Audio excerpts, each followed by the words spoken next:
This place reeks of the dead. Right, so this game, I've already started level 21, 25,000 gold, and there are already a lot of pieces of equipment that I have because I want to actually survive on this. So, the game has a ranking system for weapons from grey all the way up to orange, which is legendary. There's also another one which is green, and they're magical. So basically I'm going to be talking over most characters because I want to try and get up to the point that I've played through, which is the first act. So hopefully I'll make it relatively quick, and you can also enjoy the gameplay setup that I already have. I decided against having just a new character because I feel there wouldn't be really much to do. There wouldn't be any interesting ways. I could see little old gravity balls just flying around, exploding multiple times. It basically just means there's a quicker flow to the game. I think it's more enjoyable to watch. So, as you can see here, Brother Malachi the healer, whenever you come up to him, although I don't know why you would, I've never found a use for this character, because whenever you talk to him, he talks to you, and he heals you.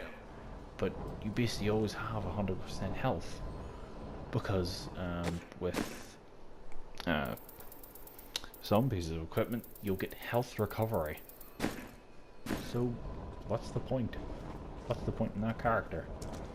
Some generic guys. The Book of Cain, which again is useless. Here's my stash. Whenever you enter the stash, you can put any special items that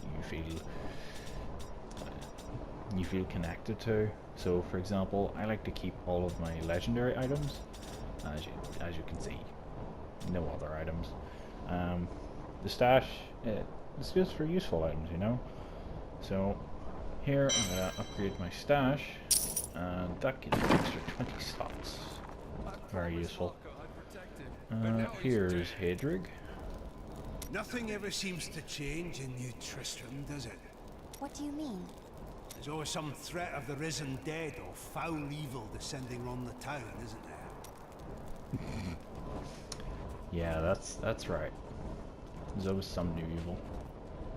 Alright, so we're going into this inn, which is the Slaughtered Calf. History of New Tristram. I already have that one, so it means it Are you Leah? gets rid of it. Rumford said you survived the fallen star. I did, but it blasted my uncle Deckard Cain into the depths of the old cathedral. I tried to search for him, but the dead were already rising. I came back here to rally the militia. I'm Deckard Cain. Watch out! The wounded are turning! Killing business. The dead will overwhelm us all, unless something is done. I will make certain that doesn't happen. Your town is safe. Thank you. You should speak with Captain Rumford at the gate. He can tell you what to do. So yeah, as you can see, Leah here, persisting from the previous game, I believe. Although I haven't really had much else in terms of experience with Diablo. Although I have completed 7 other characters, and that's why I wanted to kind of fast start this project. Because that way I can just, you know, progress through the game much faster. What can I do to help you fight the risen dead?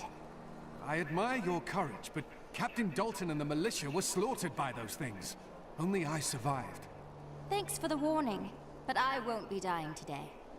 Well, I have seen you fight. Strike at the wretched mothers and their queen. They're the ones vomiting out these horrors. They're attacking the barricades!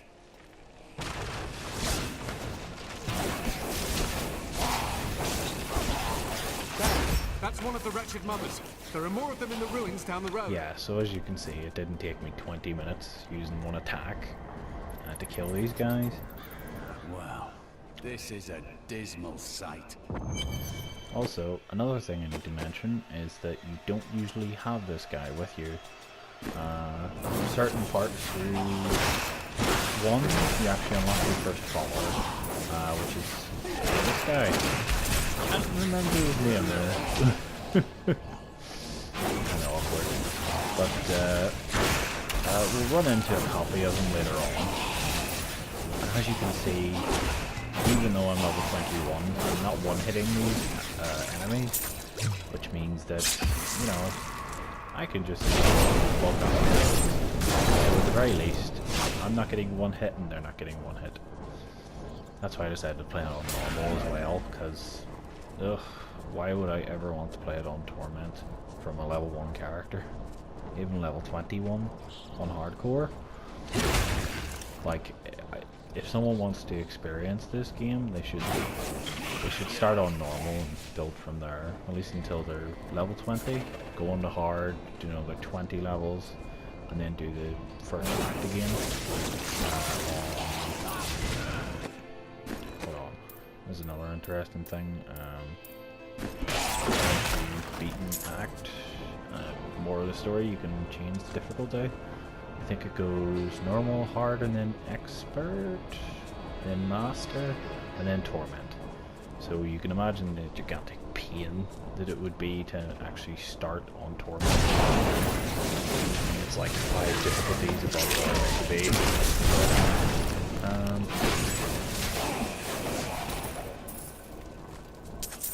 I returned to Honduras after 20 years. The burden of countless failures and tragedies heaped upon my shoulders. Am I being punished?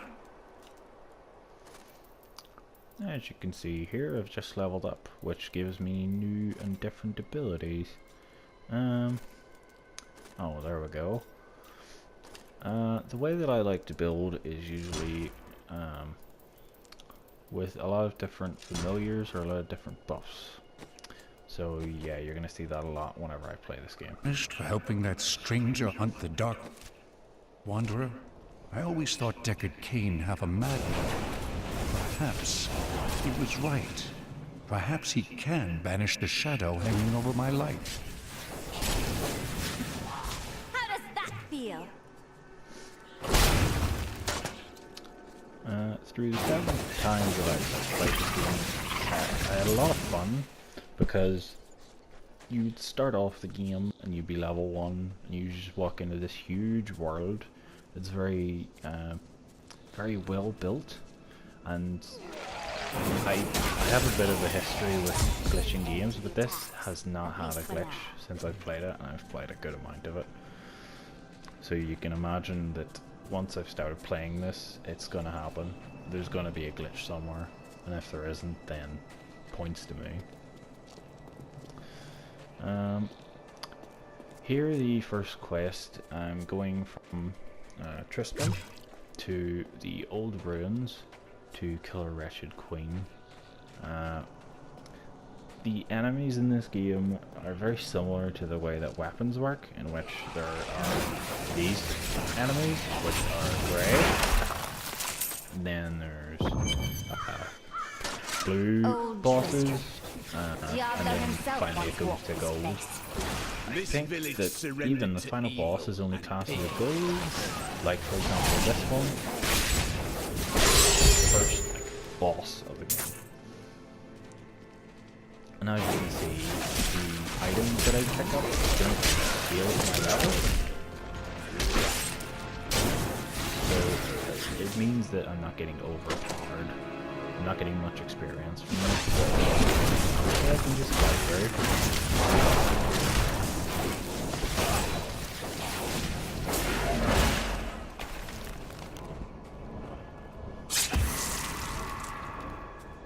See here, this is a weapons crate basically, and once you click on it or exit, for example, on PS4, you'll actually get an item, usually a grey, but it's useful later on whenever you have legendary rings, which have special effects. And this is a waypoint, which will send me back to New Tristram. Now I can talk to Captain Robert. Thank you for your help, but could you talk some sense into Leah? She won't give up on the idea of rescuing her uncle. Nor should she. I will help her find him. Come, let us search for your uncle. We'll need to open the cathedral first. The guards locked it up before they were ambushed. Rumford told me they fought their way back to Adria's hut. The key must still be there.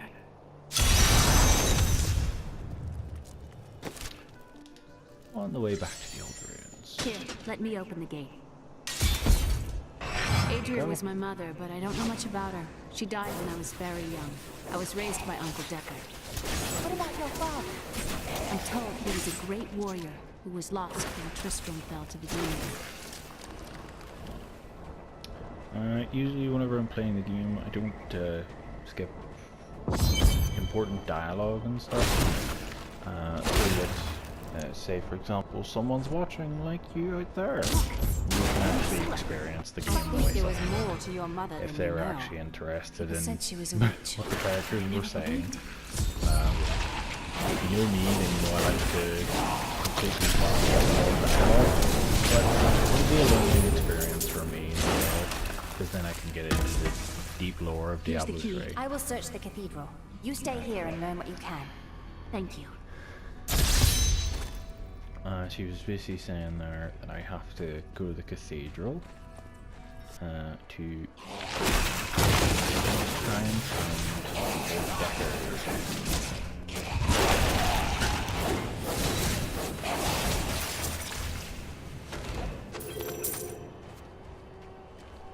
I just tell I'm a bit inexperienced whenever it comes to actually doing Let's Plays. Most of the time whenever I'm listening to it, the most interesting things they say just kind of come out of nowhere. Usually whenever I'm talking to someone, that's whenever I get funny. So this is probably just commentary because it is the first episode. But hopefully you enjoy. So this is Tristram Cathedral. The fallen star is somewhere inside. Into the cathedral.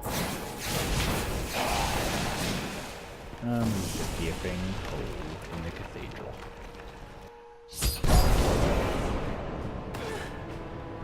There we go.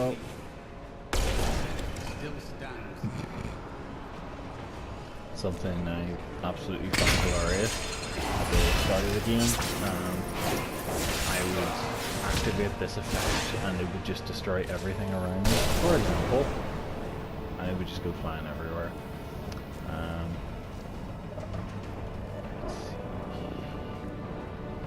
So, once again, armor box, or armor collar. Generally, I guess, enemies difficult to kill.